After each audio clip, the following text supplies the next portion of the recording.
Bonjour à tous et bienvenue dans ce 47e épisode de l'Eco Weekend.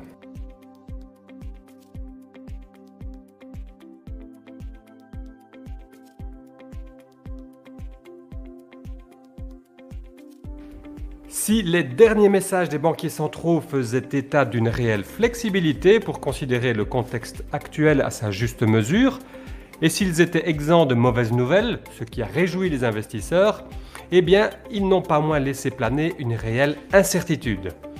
Ainsi, cette semaine, les stratégistes des 5 plus grandes banques américaines ont dévoilé des perspectives très mesurées, trahissant là une fragilité des marchés d'actions.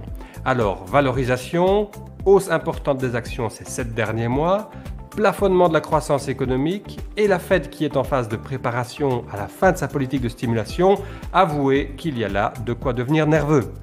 La semaine se clôture donc sur un recul des places occidentales. Le Japon reste galvanisé par le remplacement de son Premier ministre la semaine passée et la Chine a profité de bonnes statistiques économiques. L'or, quant à lui, est victime des données sur l'inflation. En Chine, je vous le disais, de bonnes statistiques économiques, c'est la balance commerciale qui a positivement surpris mardi. Alors que les indicateurs économiques avancés PMI la semaine passée indiquaient une vraie souffrance de la Chine face à la pandémie et aux difficultés dans la chaîne logistique, la croissance des importations et des exportations en août, notamment vers les États-Unis et l'Europe, comme on peut le voir sur le graphique qui apparaît à l'écran, eh bien cette croissance a constitué une belle surprise. Aux États-Unis, on sait que le niveau d'emploi pré-pandémie n'est pas encore atteint, avec environ 5 millions d'emplois qui sont encore à créer pour ce faire. La Fed suit cela de près, ce qui explique l'attention très forte qui est portée sur toutes les statistiques liées à l'emploi. Et cette semaine, c'est le rapport sur les nouvelles offres d'emploi qui a apporté une touche d'optimisme. Presque 11 millions d'emplois étaient à pourvoir en juillet. Une belle augmentation par rapport à mai et juin qui indique que malgré les créations nombreuses, le vivier reste suffisamment important pour satisfaire tout le monde car en effet, il dépasse à présent le nombre de demandeurs d'emploi. Comme le graphique qui apparaît à l'écran le montre, il s'agit du nombre de demandeurs pour chaque emploi vacant.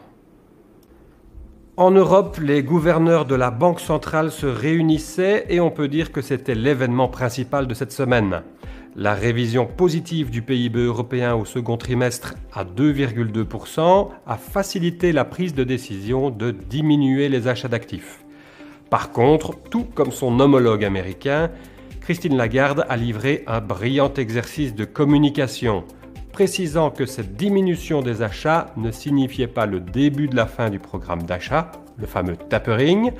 L'enveloppe d'aide à la pandémie, jusqu'en mars, est très flexible et l'enveloppe du programme de base, quoique plus limitée, pourrait être élargie. Cette décision a convaincu les investisseurs jeudi. La Banque centrale européenne a également communiqué ses prévisions. Je vous montre à l'écran, la croissance est relevée à 5% en 2021 au lieu de 4,6% et l'inflation qui passe de 1,9 à 2,2% en 2021.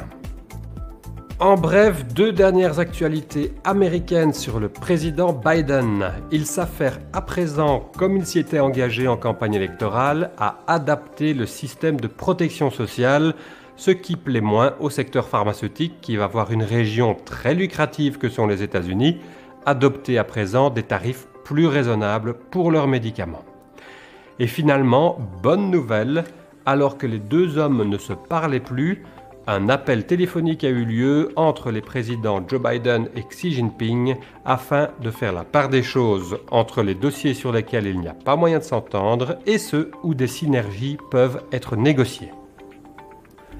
J'espère que vous avez apprécié ce podcast. N'hésitez pas à vous abonner à la chaîne Nagelmakers et à y laisser vos commentaires. Quant à moi, je vous donne rendez-vous le week-end prochain pour un nouvel épisode. Excellente semaine à tous.